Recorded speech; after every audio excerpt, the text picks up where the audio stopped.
बहन। हाँ बहन।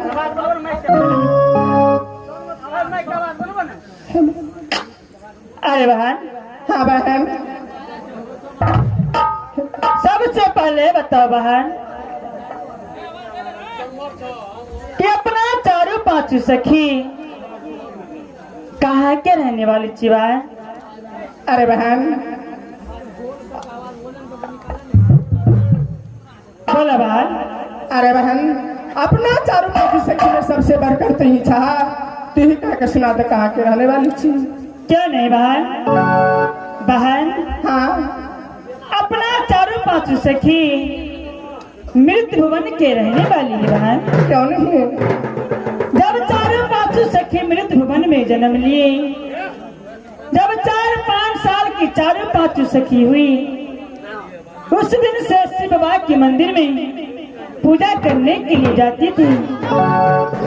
लेकिन आज चारों पांचों सखी को रमन चमन में ले चुकी है कि जाती चलो शिव बाबा के मंदिर में पूजा करने के लिए बाहर। ठीक है बहन जल्दी चलो।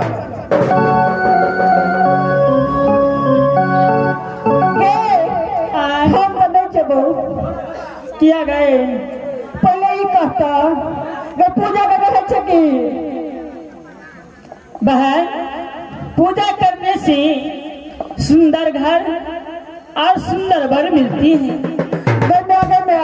ये मास्टर साहब घर तो घर अब बोर के लिए बड़ा गाछ। अरे नहीं बहन पेड़ नहीं, स्वामी ना जानते हो कि स्वामी क्या न जाने लेकिन स्वामी घास है। अरे बहन घास नहीं तो पिया जानती हो? गए हम तो कुछ नहीं बुझे छियो। गाय भसलट ही गाय गतरा से न बेटी रह दैया। हाँ कल के की गला दो के कत कर बाजो तो दे आतात में भूल के देखो तो दे। हाँ गए दैया है तू ठीक है कहला कि थोड़ा जगह बेटी चले बुझली कि कहे छे कि हमें लटको छोड़ी आने के दाना अच्छा के कल खीर खाला हो नाना। अगर चित्र तू की बदला कहे कि अगर लाल साड़ी टांगल या अच्छा मन लागल या। हाँ तोरे देखा कहे बाती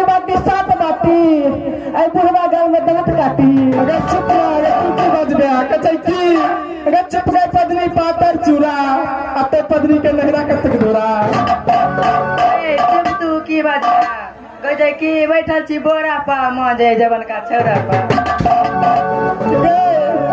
कैसे की अगर हम सुन रही हमर पिया सुन रही और शांत नगर गांव के धिया पुता बनरा बन रही हाँ भैया हे गए कि थोड़ा जगह बेटी छले बुझली तो की कहे छे कि अगर सिया सनक सिया ले पिठा सनक सिया आ कोठी पर रख दे भगवान गेले ते भैया तो सन बेटी रही बहना कल के की